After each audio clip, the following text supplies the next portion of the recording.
আলু পটল কাটা আছে। আর এখানে কড়াই তেল দিয়ে দিয়েছি, গরম হয়ে গেছে। দিয়ে দেবো কেটে রাখা পটল।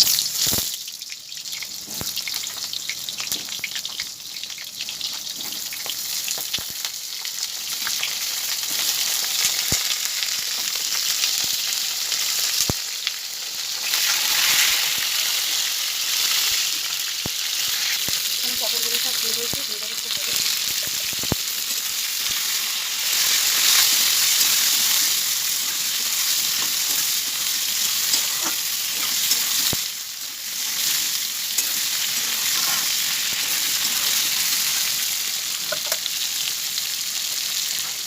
দিয়ে দেবো সামনে।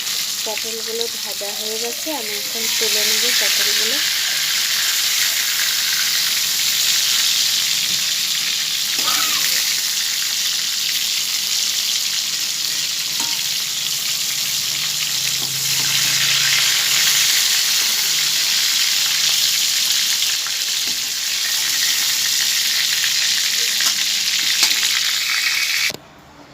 ওই কড়াতেই দিয়ে দেবো তেলে গরম মশলা, তেজপাতা,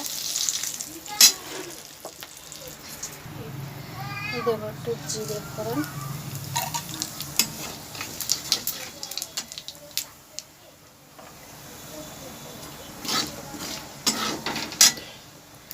দিয়ে দেবো কেটে রাখা পেঁয়াজ,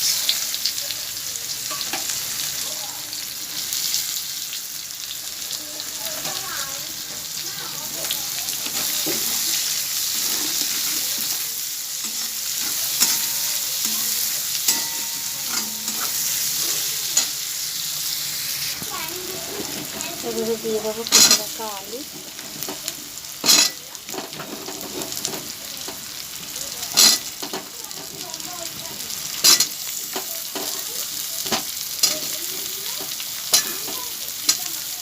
পেঁয়াজ আলুটা ভালো করে ভেজে নেব।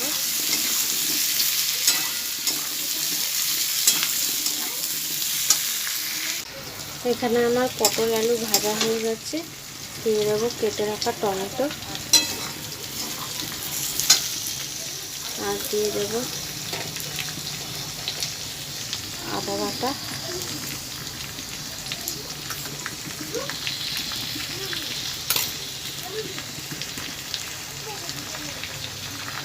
দেবো লঙ্কা,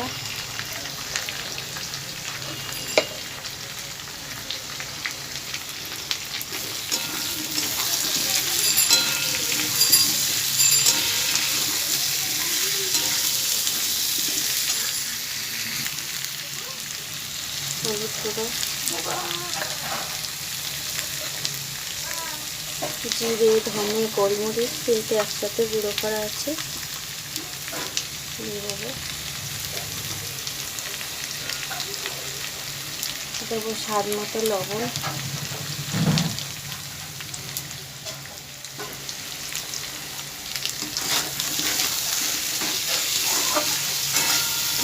পটল ভাজলে তেলটা কালো হয়ে যায়, এই জন্য আমার তরকারিটা একটু কালো হবে মনে হচ্ছে। পটলের তেলে কালো হয়ে গেছে তরকারিটা। এখানে আলুটা কষানো হয়ে গেছে ভালো করে। দিয়ে দেবো ভেজে রাখা পটল,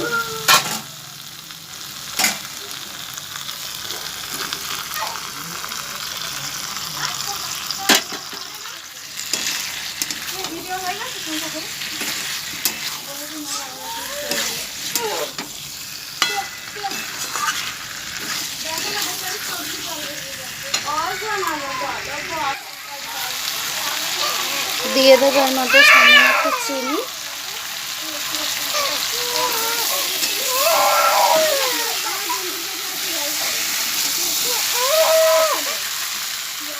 দিয়ে দেবো পরিমাণ মতো জল। আমি বেশি ঝোল করবো না, এখানে মাখা মাখা করবো তরকারিটা, তাই অল্প জল দিলাম।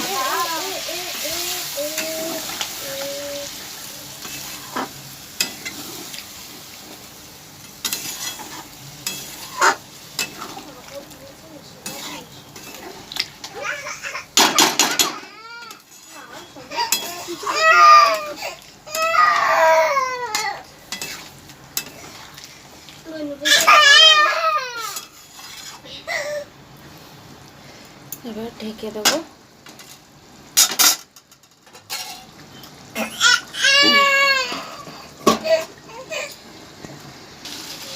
হয়ে গেছে আমার পটলের মাখো মাখো তরকারি।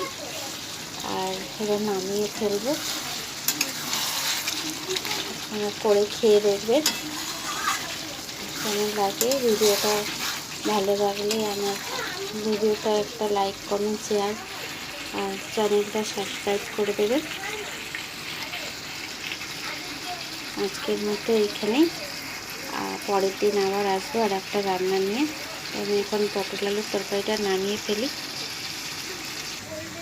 এই যে আমার পটল আলুর তরকারি, তখন দেখতে কষার সময় কালো লাগছিল।